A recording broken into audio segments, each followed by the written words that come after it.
Salam dostlar, hər vaxtınızdır. Çoxlarınız aboyunanda. Elə şifac yeri çəkmişsiniz, yalan. Bu şifac yeri nə üçündür? Hava çıxmaq üçün. İçində hava qalır. Bunu yapmaq üçün, baxın öyrənin, görmək qabiliyyətim var. Yaxşımaq üçün.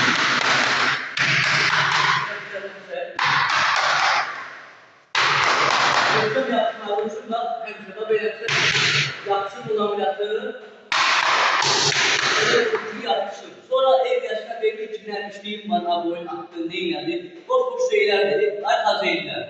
Bak hemşe aboy vurduranda ustalara videomu gösterin. Namusun bir yapmış. Bakın öğrenimde zorla anlamayacağım ki ben neden öğrenmişsin. Şimdi bu hamısı bak aboy vurmuşum, hamısı bilse bunlar. Öğren, ev çektiğinden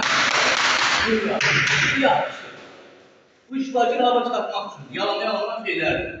Çok sağ olun, var olun. Yine diyelim, yorumlar vereceğim, bakın öğrenin.